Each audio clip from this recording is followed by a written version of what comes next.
Então, dando quase que como se fosse uma aplicação para isso que o Silvio comentou, a gente vai falar sobre as provas da sobrevivência.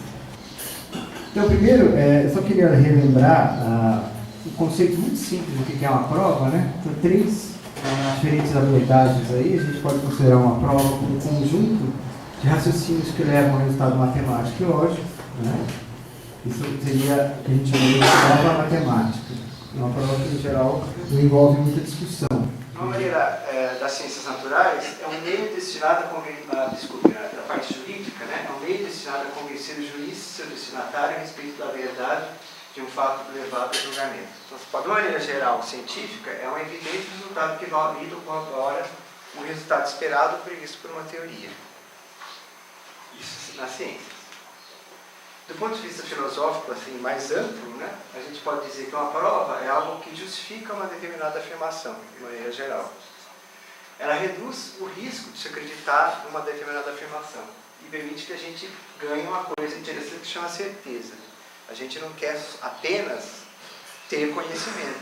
Existe uma hierarquia de prioridades quando você considera o conhecimento. Você tem a informação, o conhecimento, e quando você tem aquele conhecimento provado, aquilo se torna uma certeza.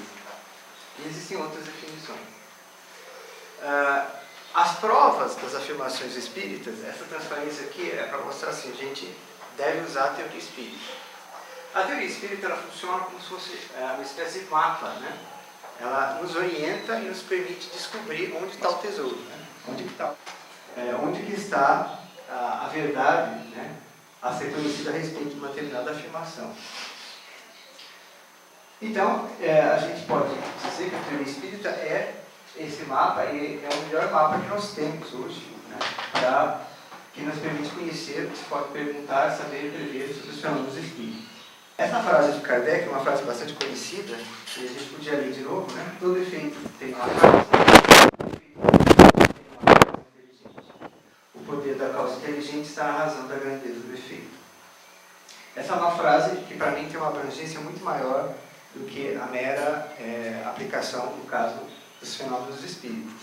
O que Kardec está dizendo aqui, ele está afirmando de maneira bastante forte, né, que uma causa inteligente gera um efeito inteligente. Ainda hoje em dia, essa é uma coisa que muita gente ainda pesquisa, né? Será que na natureza os sinais de inteligência, de aparente organização que a gente vê, está ligado a uma causa inteligente ou não? Será que a natureza consegue sozinha, por causas aleatórias, se organizar e demonstrar inteligência? Então, uma coisa tem uma aplicação, uma abrangência muito grande.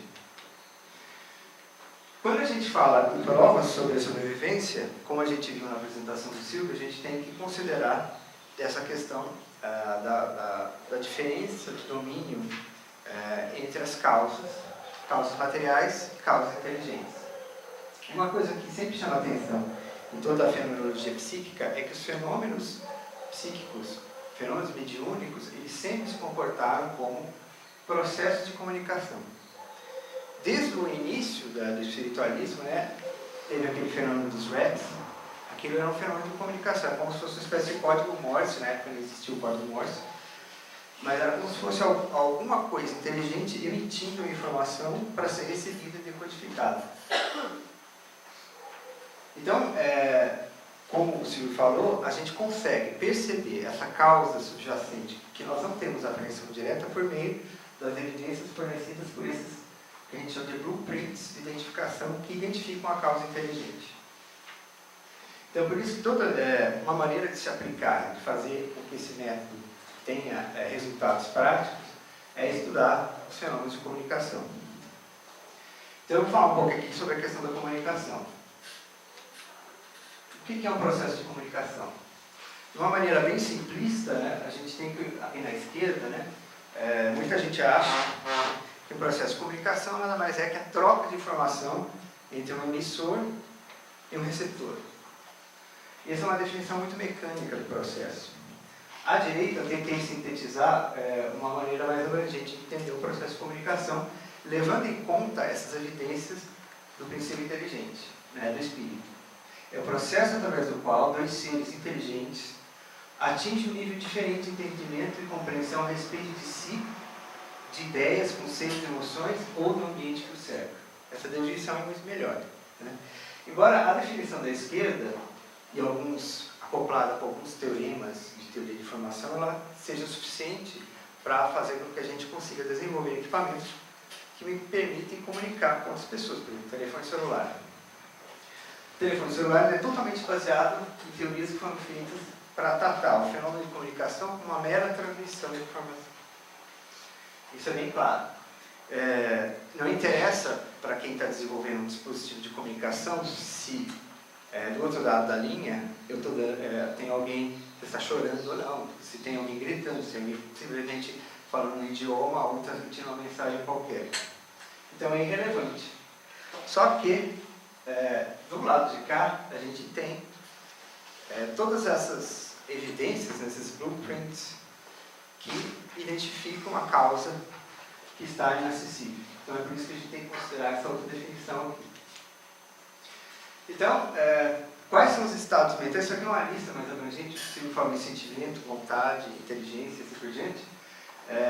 Essa é apenas uma divisão um pouco mais precisa, né? Quando se fala em sensações, cognições, emoções, percepções, estados de quase percepção, né? A gente sonha, a gente tem imaginação, a gente tem alucinações, e assim por diante. Então, isso são fenômenos, né, que atestam essa causa inteligente.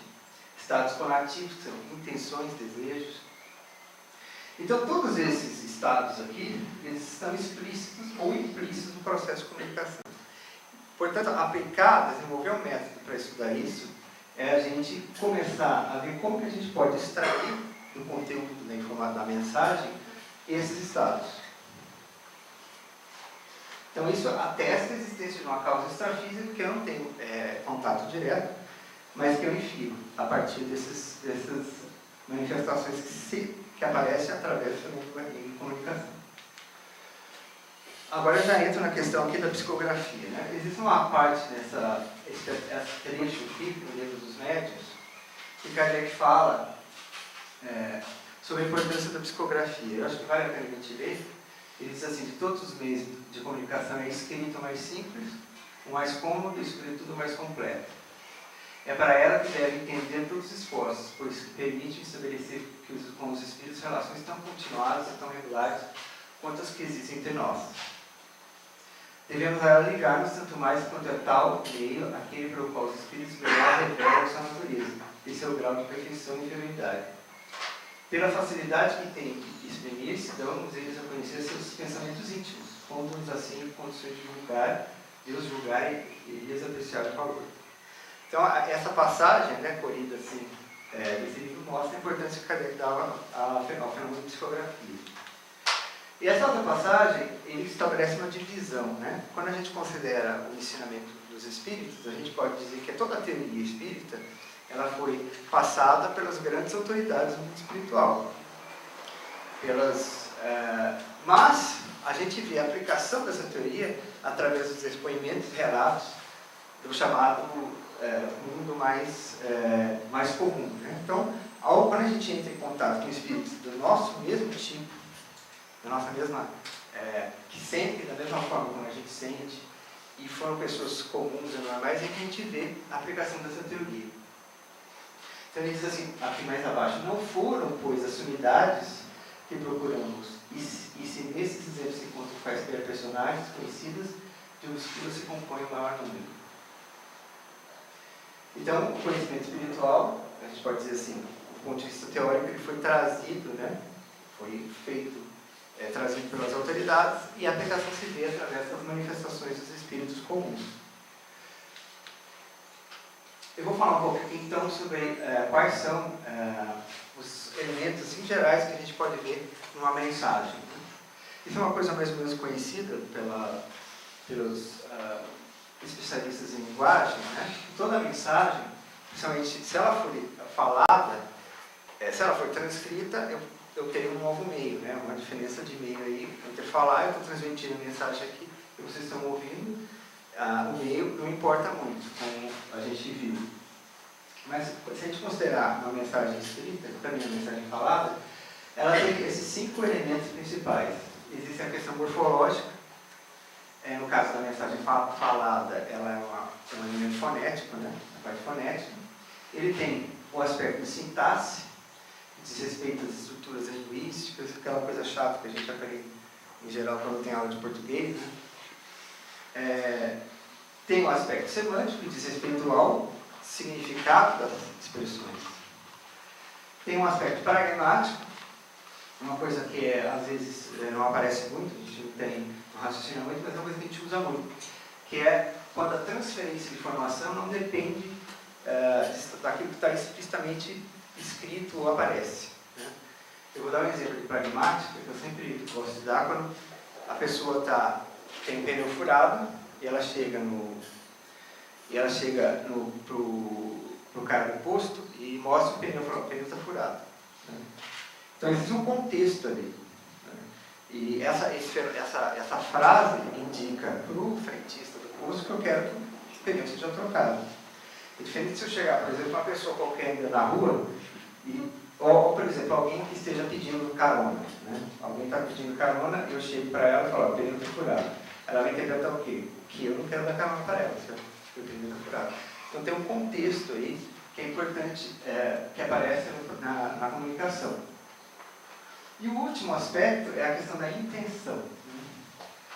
A linguagem ela não é só feita para comunicar, né? A linguagem pode ser feita para se transmitir de atos de intenção, né? Então, a pragmática ela tem esse aspecto do contexto, e a questão da intenção é muito importante. Eu posso usar a linguagem para ferir uma pessoa, né? Posso usar um simples sorriso para transmitir para a pessoa um sentimento bom. Essa é uma comunicação, mas o objetivo não é passar informação, o objetivo é fazer com que o receptor atinja um novo estado, diferente, e não é simplesmente informativo. E quando a gente olha esses níveis que aparecem no fenômeno de comunicação, né, a gente vê o seguinte: quanto mais alto o nível, mais interessante mais difícil é o processo de comunicação. Por quê? Porque quanto mais alto o nível, mais privado se torna o conteúdo. Quanto mais baixo o nível, tanto maior a interferência no meio de comunicação.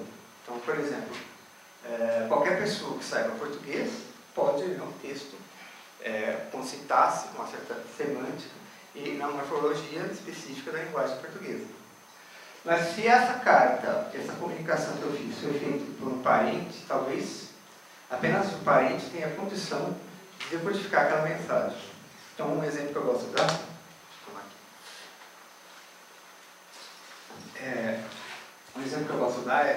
eu vou com um amigo meu, vai para a Austrália, e ele sabe que eu detesto a Austrália. Eu não tenho o menor interesse de conhecer o continente australiano. Podia ter usado o continente, podia usar o fato da Austrália.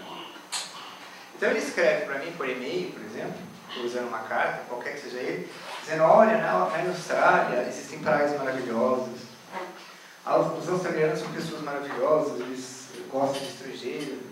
Uma pessoa que pegar aqui e ler aquela carta, ela vai achar que ele está simplesmente fazendo uma descrição de como que a Austrália é.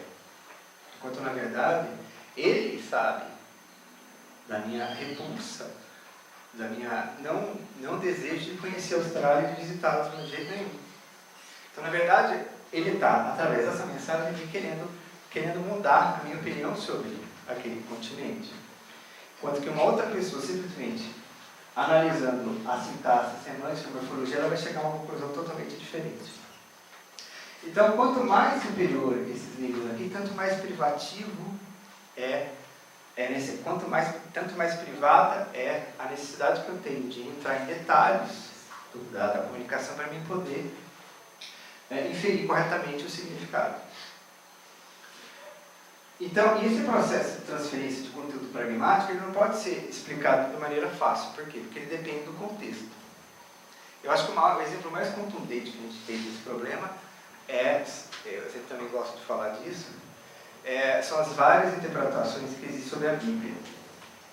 A gente sabe que existem várias, centenas, talvez, de escolas religiosas, dentro do protestantismo, por exemplo, que interpretam a Bíblia de maneira diferente. Por quê? Porque nós só temos acesso a parte da morfologia, temos até acesso aos textos antigos, né? Temos conhecimento da sintaxe. Quando entra na semântica, a semântica que nós temos hoje já começa a ficar difícil, porque o conhecimento daqueles termos, ele vem por inferência ou comparação de obras históricas antigas. E quando vai para o contexto, para a intenção e para a pragmática, aí nós não temos nenhum conhecimento.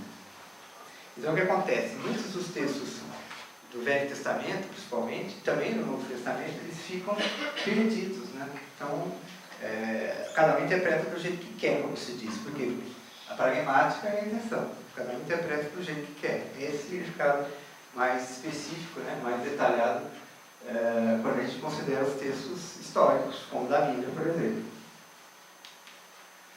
Bom, isso aqui é uma foto tirada de uma, na verdade é a carta inteira, tirada de uma carta. Eu já estou chegando onde eu quero, isso é a questão das cartas psicografadas. Essa carta está no livro Claramente Vivos, e a gente vê aqui que é uma comunicação feita em italiano. O nome do autor é Alberto Corradi, essa da década de 1969, a carta, né? Ela está escrita em italiano, portanto é uma carta que foi escrita numa morfologia, numa sintaxe, numa semântica conhecida do médium. Ela contém elementos, portanto, que permitem a sua identificação. No final aqui a assinatura do autor. Eu chamo de autor, eu chamo de espírito. Como o Silvio disse, ninguém vê espírito, certo? Então, ninguém tem acesso a espírito, eu chamo de autor. Aí as pessoas olham isso aqui e falam, puxa, tem assinatura. Eu vou fazer uma análise grafoscópica da assinatura para tentar comparar isso com quando o autor, quando ele era, sabia se que ele era vivo. Bom, essa é uma análise válida, embora ela tenha várias limitações e seja uma área difícil de fazer, porque envolve a interpretação do movimento que a pessoa assinava. Mesmo a pessoa, hoje, qualquer pessoa aqui que assine, se ela assinar várias vezes, vai haver variação do processo de assinatura. Então não tem como você simplesmente pegando essa assinatura e dizer, olha, uma linha equívoca é fulano de tal, é correto que escreveu isso aqui. Então eu acho assim, esse é um assunto interessante, mas simplesmente você tem aqueles aspectos mais baixos, morfológicos, né? A grafia, acaba sendo limitado. Então por isso que a gente tem que adentrar os aspectos superiores. Então um exemplo que eu vou dar aqui, esse senhor Moacir Neto, de acordo com o livro Quem São, ele perdeu a esposa por volta de 1981, chamava Conceição internando, ela teve um ataque de angina, e ele se declara cético da psicografia, da religião, ele é totalmente ateu, né, porque ele escreveu assim. E quando ele foi para Uberaba, na verdade ele nem entrou no centro que ficava o Chico, ele ficou na parte de fora, zombando, dizendo que aquilo lá qualquer um escrevia. Se ele quisesse, ele podia dar quantas cartas as pessoas estavam querendo. Quando ele ia embora, mas ele foi. Né? E é engraçado, como uma pessoa que se diz ateia, mesmo assim, não era muito crente. Né? Porque se ele realmente acreditasse naquilo que ele diz, ele teria ido lá. Mas ele foi. E no final da sessão, chamaram ele pelo nome. E ele nem tinha entrado. Aí ele fez o seguinte depoimento, depois escreveu a carta. Tantas provas, começando pelo nome que eu usava, Titina. As referências aos membros da família, os nomes dos nossos filhos, a forma como ela me tratava na carta, idêntica que usava em vida de intimidade. Então isso são o quê? São sinais. Você falou de que o espírito pode ser, a gente pode estudar o princípio do espírito através dessas manifestações, só que esses sinais não são publicamente, eles não estão publicamente disponíveis. Não é qualquer pessoa que identificar naquela carta que aquela era Conceição internando. Apenas o marido podia fazer isso. Por quê? Porque ele passou a vida inteira com ela. Ele sabe uma vida inteira, às vezes, com uma pessoa que precisa aprender todos os segredos que aquela pessoa tem. Né? E que não aparece. Assim, ele sabe que é um ser vivo, um ser humano, provavelmente tem um espírito. Mas, a ponto de você identificar a autoria, exige um pouco mais de tempo.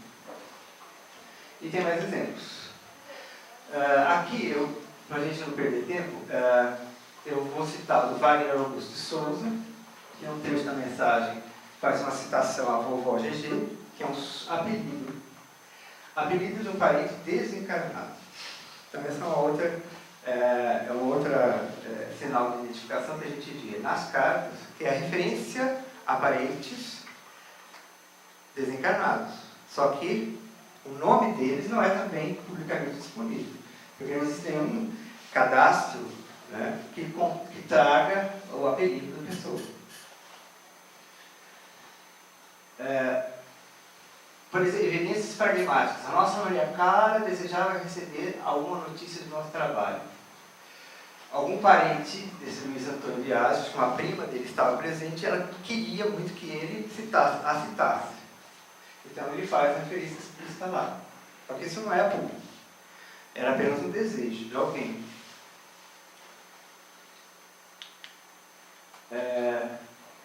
Valdemar Vieira, no seu livro Quem São? Agradeço o seu carinho por todas as suas páginas vivas de sacrifício por nós todos. Isso aqui, na verdade, contém referências a milhares e milhares de memórias que eles viveram juntos. Não é simplesmente uma frase. Eu estou apenas agradecendo o seu carinho. Uma coisa banal. É uma referência a uma situação vivida por vários anos. E nessa carta do Valdemar Vieira, o que é interessante, né? É que no final da carta ele escreve: deixando o mundo de abrolhos, guardo-te a bênção divina, a menina de meus olhos, nos olhos dessa menina. Aí o pessoal que me entrevistou soube, depois, que ele havia escrito 50 anos antes o seguinte poema: ó que olhos menina, ó que menina de olhos. Esses seus olhos meninas são as meninas dos meus olhos. Então ele faz referência 50 anos ao poema que foi escrito 50 anos antes, que estava guardado pela esposa dentro de um cômodo lá, não era totalmente desconhecido do meio, né? Mas são o quê? São evidências de autoria, que ninguém cita, né? As pessoas às vezes passam batido, ninguém dá muita atenção, e que revelam como é importante o estudo desse material. Tem o caso de Josefina de Fátima Tristão também, que ela faz referência a enxoval que ela guardava. Então, coisas assim. Então, se a gente tem esse material, como é que a gente faz para estudar isso, né? Uma maneira de estudar isso é através de um método conhecido como análise de conteúdo. Então, o que essa análise faz? Ela faz uma análise dos textos de maneira sistemática, de forma a extrair informação que seja colocada de uma forma quantitativa, que, portanto, depois eu posso analisar estatisticamente ou fazer outros tipos de análise. Uma referência fundamental da análise quantitativa é Sinoia-Groff.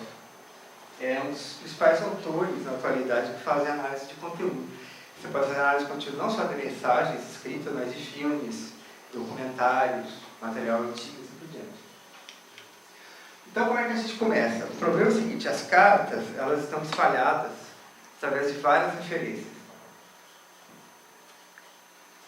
A gente sabe o seguinte: aqui eu tenho uma coleção de autores e aqui eu tenho uma coleção de médiums.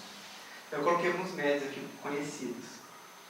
A gente sabe que um dado autor pode se comunicar por mais de um médium, né? Isso pode acontecer, mas em geral o que acontece, por questões que não são interessantes discutir agora, é que vários espíritos podem se comunicar, vários autores, né, podem se comunicar através de um mesmo médium. Isso é o que mais comum acontece. Então, eu tenho autores, um médium que produz uma carta. Essa carta, ela é publicada em referências, certo? Então, a situação presente que a gente tem é essa aqui. Eu tenho autores, eu tenho, na verdade, os livros só. O que a gente consegue ver e tocar são só os livros. Porque os autores, eles só são acessíveis por meio das cartas. Alguns médios também. Então, eu só tenho isso aqui. Então, o que eu faço? Para começar o processo de análise, a primeira coisa que eu tenho que fazer é catalogar tudo isso, certo? Então, o que eu vou fazer aqui é uma coisa muito simples. Eu vou criar um número de identificação para cada autor, um número único, pode ser um número inteiro, por exemplo. Começa em 1. Então, eu começo a catalogar o primeiro autor, o segundo, escrevo o número inteiro, e assim por diante. E os médios também. Eu tenho vários médios que eu posso usar nessa coleção aqui. As cartas para cada autor eu sei a autoria, então eu dou um número único também. E os livros também eu dou um número único. Então o que eu faço? Eu posso criar uma referência catalográfica geral, que eu chamei de médium, autor, carta, referência. Então isso a gente pode deixar um sistema de classificação geral para cartas psicografadas. Esse é o primeiro passo que a gente precisa dar antes de fazer a análise. Porque não adianta começar, como vocês viram, eu tenho uma quantidade muito grande de material, depois eu vou falar a quantidade. Só que tudo isso está espalhado, não está disponível, está disponível em vários livros. Algumas cartas estão repetidas, assim por diante. Então, se eu fizer esse processo aqui, eu tenho um número único que me permite identificar uma carta. Com isso eu consigo saber, olha, esse autor aqui, quantas cartas ele escreveu? Mas ele escreveu por quantos médios? Foi só esse ou teve algum outro? Então, a ideia é que eu teria um processo de catalogação geral. Aí a questão da análise. Uma vez que as cartas estão lá, eu preciso analisar, certo? Uma carta ela tem atributos que são identificados por avaliadores humanos. Por que eu não posso usar o computador? Porque o computador não tem sentimento, o computador é uma máquina. Ele não tem aquele outro atributo lá que é o espírito. Então eu tenho que usar um avaliador humano. Então não serve o computador. Os atributos, eles podem ser numerados. Então para cada carta eu tenho uma coleção de atributos que eu também posso numerar. Portanto eu posso criar um acervo enorme de referências a esse conteúdo por meio de um processo de análise. Esses atributos, eles caracterizam, eles descrevem, se eu fizer um trabalho direito, eles descrevem o conteúdo daquela carta. E o que acontece se eu usar mais de um avaliador? Se eu usar mais de um avaliador, se eles são avaliadores, como a gente diz, né? Tem a questão do dado honesto, né? Se eles são honestos, eles vão chegar às mesmas condições, certo? Mas pode acontecer que não, porque os avaliadores são humanos. Então eu preciso de um processo de avaliação. Eu preciso de treinar os avaliadores de tal forma que eles saibam ler na carta aquilo que de fato a carta está dizendo. E se eles não fizerem isso, então eu tenho que adotar um certo procedimento. Por exemplo, eu posso excluir um avaliador. Ou eu posso retreinar o avaliador, e assim por diante. Então, isso aqui, bom, de novo, cada avaliador também pode ter um número, certo? Então, cada análise que ele fizer, se eu juntar com essa aqui, eu tenho, então, essa associação cria uma instância de análise, que eu posso guardar, armazenar, deixar para as futuras gerações. Caso outras pessoas queiram repetir esse processo de análise com outros objetivos. Então, isso aqui é o que a gente chama de processo de análise de cartas, de um processo de catalogação, que vai até aqui. E aí, quando eu junto avaliadores humanos, eu tenho um processo de análise. Com isso, eu consigo o quê? Eu consigo levantar de uma forma sistemática esses símbolos, esses sinais, essas evidências da sobrevivência. Então, isso que a gente começou a fazer aqui, de maneira bem rápida, vou passar, a gente cria um processo que pode ser feito por meio do computador, a catalogação pode ser feita por meio do computador, em que eu crio um banco de referência, um banco de médium, um banco de autor, avaliação e associo com a carta. Que tipos de atributos a gente pode analisar? Bom, a gente chama unidade de mensagem a menor unidade que diz alguma coisa sobre aquele autor.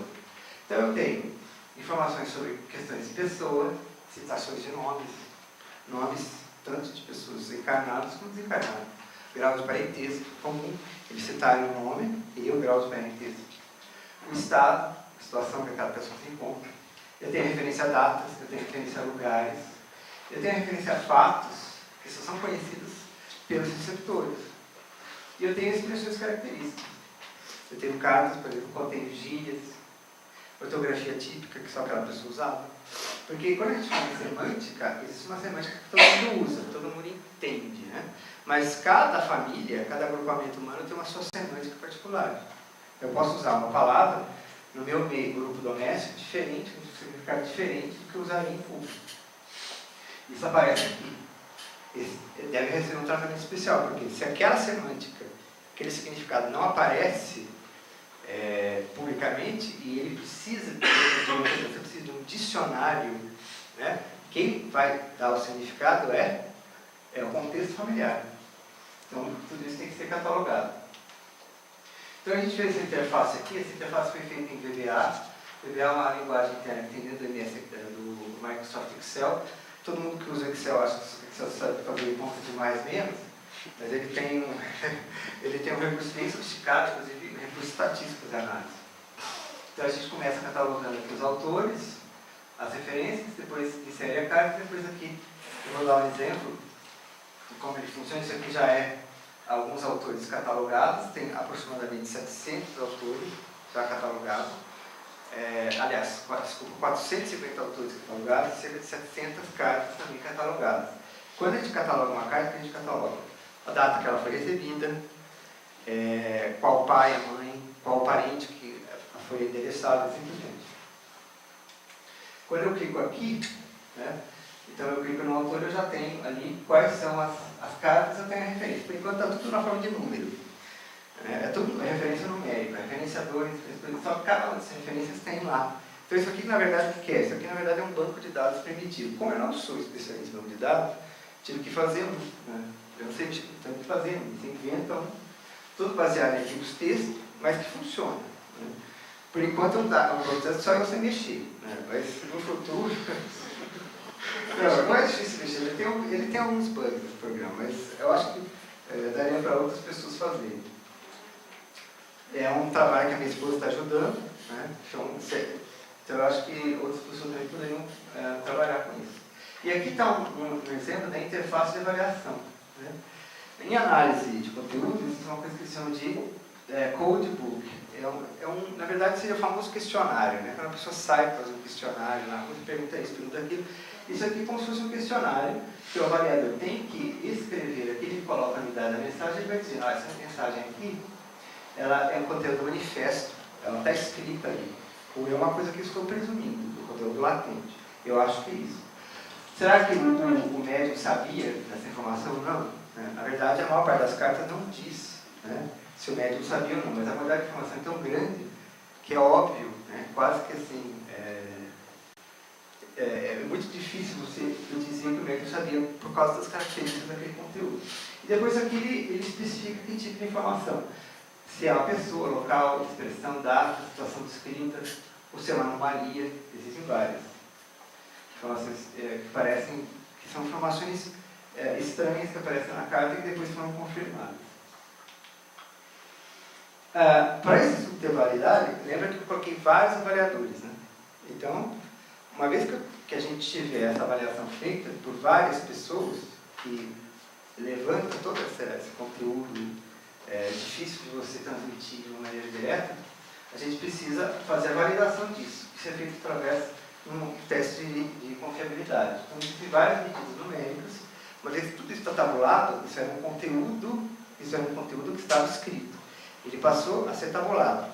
Se ele passou a ser tabulado, ele pode virar um número. Se ele virou um número, eu posso analisar. Aí fica fácil, aí a gente se diverte aqui. Quem gosta de Excel, gosta de estatística, vai fazer um monte de coisa. No ano passado, a gente apresentou aqui uma análise bem inicial, né, de algumas cartas. E o que eu estou apresentando aqui, na verdade, é a evolução desse conceito, que pode ser aplicado para outros médios também.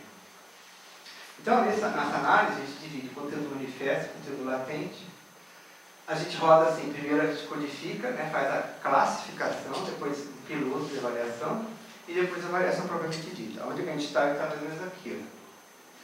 Já passou da metade, mas logo a gente chega no final. E aí já vai estar disponível o cadastro. Né? A gente tem que, no piloto, a gente faz essa análise, né, de quais os avaliadores, os inspetores que estão com problema. O piloto serve para isso. Não vou pegar um monte de gente e começar a avaliar e ver o que deu. Eu faço um piloto com algumas cartas, a mesma, todo mundo analisa a mesma carta, assim, o mesmo conjunto de cartas, extrai a informação. Se houver coincidência, a gente continua. Se houver problema, a gente tem que corrigir. Então, tudo isso com o objetivo de aumentar a confiabilidade e a objetividade do estudo. A objetividade é uma coisa importante. Então, quais são as expectativas? Já estou terminando.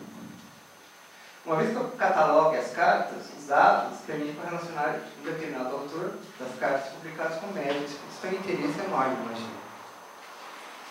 Essa relação hierárquica de atributos surgiu um banco de dados das cartas, certo? A informação pode ser disponibilizada para os pesquisadores. Cada unidade de mensagem é uma entrada no arquivo de análise ligada a um analista e uma identificação de cartas. Então, isso permite que o conteúdo seja referenciado várias vezes para estudos posteriores. E a gente pode o quê? Agrupar essas unidades de mensagem em classes diferentes. Então, existem, por exemplo, citações, é um tipo de unidade de mensagem. Citação de parentesco é outro tipo de unidade de mensagem. Citação de lugar é outro tipo de unidade. Então, eu consigo com isso saber qual é a frequência com que isso acontece. Esse método, ele pode ser usado para extrair atributos manifestos latentes das cartas. Não, ele não é específico. Ele pode ser usado, por exemplo, com mensagens psicofônicas. Só que eu preciso transcrever esse conteúdo. Aqui continua um pouco mais, só que eu falo eu falo uma coisa interessante, que a gente chegou à conclusão que existem cerca de 700 cartas, né? Mas estima-se, né, dado a frequência das reuniões, no caso do Uberaba, que o número de cartas publicadas, esse número de 700 cartas é só 10% daquilo que foi de fato comunicado em Uberaba. Então, de fato, a gente pode falar em algo de torno de 10 mil a 7 mil cartas, dos quais 700 foram publicadas e o resto está boiando por aí, aonde? Na mão de familiares. Isso não está publicamente disponível. Então, se eu começo a catalogar isso aqui, eu crio uma oportunidade de outras pessoas participarem desse processo. Já que elas conhecem essas pessoas, elas podem entrar em contato e integrar essas cartas ao estudo. Eu consigo aumentar minha base, meu acervo de conteúdo. E eu gostaria de lembrar, se a gente for lá no Céu e Inferno, né? O Kardec lá, ele faz, já começou, o Kardec foi a primeira pessoa a fazer esse tipo de análise. Porque ele analisa lá 18 espíritos felizes, espíritos em condições, espíritos em condições de bloqueio, espíritos sofredores, etc. Ele analisou todos 68 autores. Né? Então ele começou a fazer esse trabalho lá. Um trabalho que deve ser continuado. E quantas cartas que existem fora do contexto de Uberaba, né? Existem, por exemplo, o Divaldo também tem livros que contêm esse mesmo tipo de material, né? Que são por aí perdidos que poderiam fazer parte desse acervo. E quantos outros médiuns também produziram esse material. Então, eu acho que com isso, né, o nosso maior objetivo é, uma vez que a gente conseguir catalogar e mostrar o contexto em que essa informação foi obtida, a gente consegue criar uma condição muito difícil de ser contestada. É quase que inexorável, que a única conclusão que a gente tem para tirar é que, de fato, o ser pensante sobrevive à morte do corpo. Isso aparece, eu posso fazer isso de diversas maneiras. Eu posso usar uma prova só, mas aqui eu tenho reuniões de elementos em grande quantidade, né, que mostram isso. Se alguém tiver interesse em conhecer esse blog aqui, a gente colocou lá uma página estática, né, que contém mais ou menos uma descrição de como está o status desse projeto. Então é só entrar no endereço e vir aqui nesse projeto Casa de Seguramento. Então aqui a gente coloca mais ou menos o status e no futuro é provável que a gente talvez consiga até implementar um estudo utilizando várias pessoas, né, que podem participar desse projeto. Se tiver interesse em participar como analistas, obviamente que não ganha nada, mas eu acho que em prol do progresso da humanidade, acho que compensa esse tipo de análise. Bom, então é isso. Aqui dá algumas referências. Muito bom.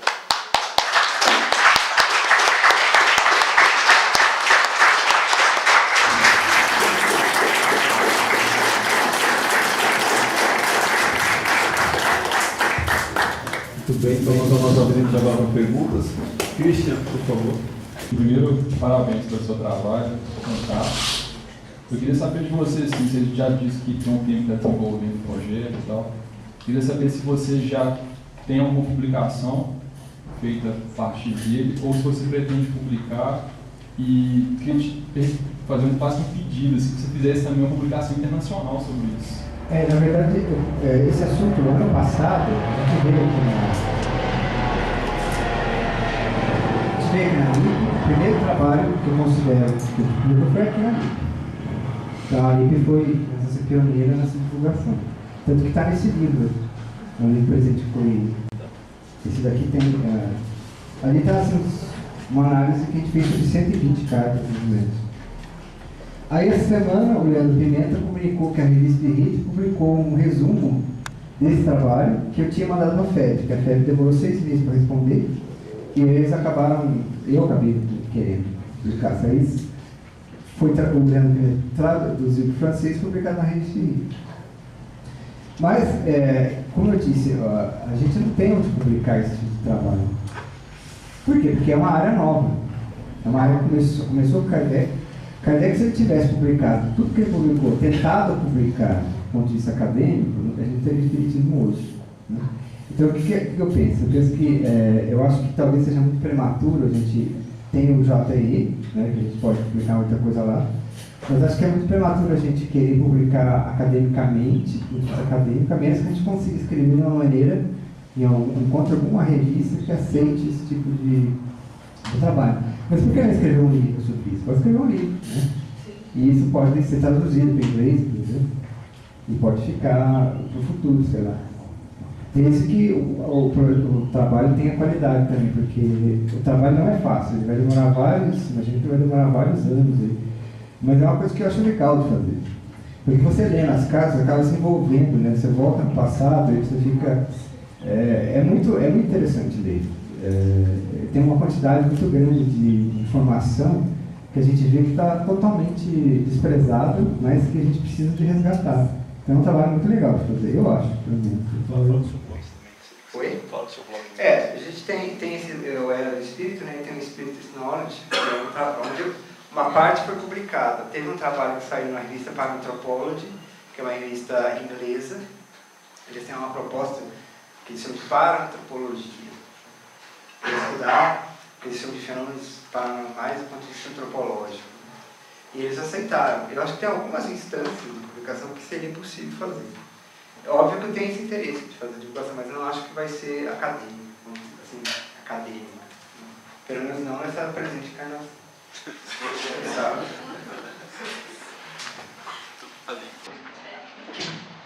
Eu achei interessante, as suas palestras muito interessantes. E sobre esse tipo de estudo em amostragens, né? Faz uma redução assim do lado geral, generalizante, até o bem particular, quando cada carta emite informações assim, bem singulares, vai além do particular, é singular daquela pessoa, daquela família, né? Exato. Então são coisas assim, muito interessantes nesse nível, porque entra num grau assim, de subjetividade psicológica, né? É a ciência da psicologia, que é a única ciência que estuda a subjetividade. Mas eu gostaria de saber, vocês entram naquele tipo de estudo lexicográfico, lexicológico, de contagem da palavra-chave, da mensagem, as palavras de alta frequência, até para a gente saber, isso é coisa do médium, ou é coisa mesmo do espírito, essas palavras, elas costumam aparecer com certa frequência em determinados espíritos ou autores. Esse estudo, ele existe, né? Assim como mensagens normais. Você conta quantas instâncias de verbos aparecem, ou quantas referências a determinados substantivos, mas não é o nosso escopo. Por quê? Porque a gente está interessado naquele conteúdo que é extremamente específico e que está contextualizado nos textos que acompanham as cartas. Se eu fosse começar esse trabalho hoje com um médium que fosse bastante desenvolvido, antes de começar esse trabalho, seria importante eu ter fazer uma ideia, né, desse contexto. Então eu teria que fazer o que se chama de entrevista com a família para levantar esse conteúdo específico. Então muitas das cartas não foi feita essa entrevista. Se simplesmente apresentar a carta, pelas razões que eu coloquei aqui, eu não consigo interpretar. Porque esses sinais, eles dependem de quem está recebendo. Eles são dependentes do receptor. Esse tipo de análise que você fala, ele pode ser feito inclusive com computador. Tem softwares que fazem isso. Eventualmente a gente pode no futuro fazer, mas eu acho que tem um valor menor do que teria se a gente analisar a informação específica e pragmática, né, e intencional que está nas cartas. Porque fazer a montagem de palavras, eu vou fazer uma estatística sobre os temas presentes, né, nas cartas. E os temas são fáceis de você entender. É sempre alguém dizendo, olha, eu não estou morto, eu estou vivo. Eu continuo vivo e não preciso se preocupar com tudo bem. Esse é o tema, com os mais variados tipos de mortes. Esse era o objetivo desse trabalho, que foi feito moderado. É para trazer o consolo e só os parentes podiam interpretar daquele jeito. Mas esse tipo de estudo também pode ser feito, quem sabe no futuro, mas eu acho que ele é menos interessante do que esse outro. Alguma outra pergunta?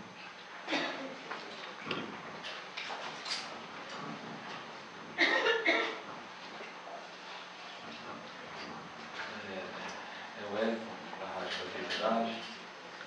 Eu achei que o trabalho extremamente interessante, grandioso, né?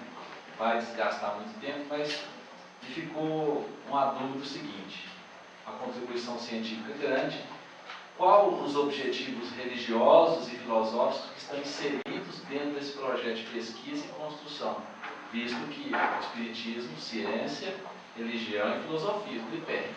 A ciência para mim ficou clara, mas eu não consegui perceber aonde vai cair a filosofia e a religião. Eu acho que para a maior parte dos espíritos e pessoas fanáticos, isso tudo é inútil. Porque a pessoa ela é inútil, porque a pessoa acredita na sobrevivência. Eu me lembro da dificuldade que o professor Ian Stevenson tinha em estudar a reencarnação na Índia, porque ele disse, mas por que você quer estudar? Todo mundo reencarna. Não tem nada disso. E quando ele estava nos Estados Unidos, ninguém achava que ia estudar porque não existe. Então a gente estava. Concorda? Então, assim, para quem acredita na sobrevivência, que já tem isso bem estabelecido, talvez o estudo seja interessante como um reforço. Né?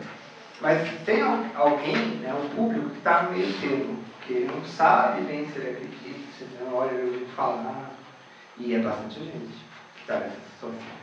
Muita gente que não acredita em nada, que diz que não acredita em nada, na verdade não sabe.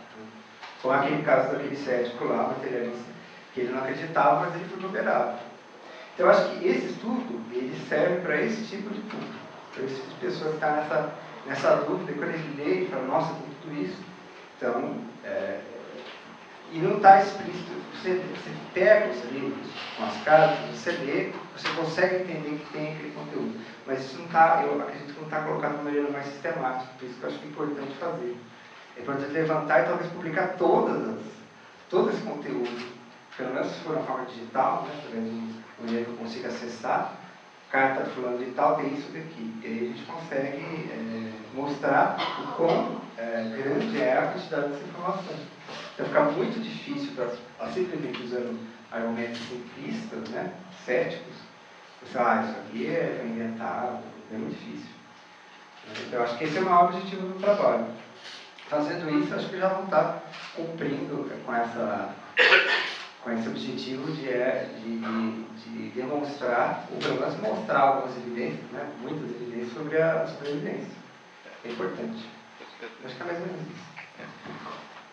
Só, se me permitir um comentário rápido, acho que a grande proposta dele, o Espiritismo como Consolador, ele mostra a realidade espiritual. E esse trabalho que você faz, ele está extremamente ligado à comprovação da realidade espiritual. Então ele age como consolador e atinge o aspecto que efetivamente a proposta espírita ela atua, né? Então o seu trabalho é extremamente feliz nesse sentido. Muito bem. Mais algum comentário? Sadi. Oh, desculpa, Seni. Sami. E vocês com esses nomes, a diferença? Seni, desculpa. Seni. Seni. Se eu não estou enganado, o ano passado me parece que no Paraná, se eu estiver enganado, alguém souber melhor do que eu, me corrija, apresentando um trabalho bastante interessante também, relativo à psicografia, onde ele se propunha a fazer um exame grafológico, tá? Você se referiu à assinatura de uma das cartas, inclusive, exame grafológico das assinaturas. Né? Isso estaria inserido no seu trabalho também, ou isso estaria totalmente fora de contexto na sua proposta? O trabalho é do Sandro Fontana, do Rio Grande do Sul, né? O trabalho do Sandro é um trabalho muito interessante, mas como eu falei, ele pega na parte da morfologia da letra. Como eu mostrei para vocês, eu acho que é possível você mostrar, e quando você lê, principalmente aquelas cartas cujo facsímile foi publicado, você consegue ver a assinatura. Então existe uma certa semelhança. Mas o próprio Sandro já falou para mim que ele considera muito difícil e de fato porque é possível você criar modelos matemáticos que mostram que a sua assinatura é diferente da sua própria assinatura, porque a própria pessoa consegue assinar de maneira diferente. Ao longo do tempo, que assinatura eu vou pegar quando ela era criança, quando ela era adolescente, quando ela era adulto, muda, né? Então é uma evidência que eu considero interessante e forte, mas eu acho que a evidência conhecida pelos sinais e símbolos linguísticos, principalmente semântica e pragmática, ela me parece mais contundente, né, do que simplesmente a evidência grafoscópica. Eu acho um estudo interessante, porque ele complementa esse estudo aqui. Ele complementa, mas é algo que pode ser feito, é um estudo interessante, né? Mas ele pode ser anexado aqui com uma informação a mais. Aí as pessoas olham isso aqui e falam, puxa, tem assinatura, eu vou fazer uma análise grafoscópica da assinatura, vou tentar comparar isso aqui quando o autor, quando ele sabia se ele era vivo. Bom, essa é uma análise válida, embora ela tenha várias limitações, e seja uma área difícil de fazer, porque envolve a interpretação do movimento com que a pessoa assinava, mesmo a pessoa, hoje, qualquer pessoa que assine, se ela assinar várias vezes, vai haver variação de assinatura. Então, não tem como você simplesmente pegar essa assinatura e dizer, olha, uma maneira inequívoca fulano de tal, com o objetivo de aumentar a confiabilidade e a objetividade do estudo. Objetividade é uma coisa importante. Mas no caso de Uberaba, que o número de cartas por vez, esse número de 700 cartas será só 10% daquilo que foi de fato comunicado em Uberaba. Então, de fato, a gente pode falar em algo de torno de 10 mil a 7 mil cartas, dos quais 700 foram publicadas, e o resto está boiando por aí, aonde? Na mão de familiares. Isso não está publicamente disponível. O projeto Cartas de Exploração. Então, aqui a gente coloca mais ou menos os status, e no futuro é provável que a gente talvez consiga até implementar um estudo utilizando várias pessoas, né, que podem participar desse projeto. Se tiver interesse em participar como analistas, obviamente que não ganha nada, né, estou avisando.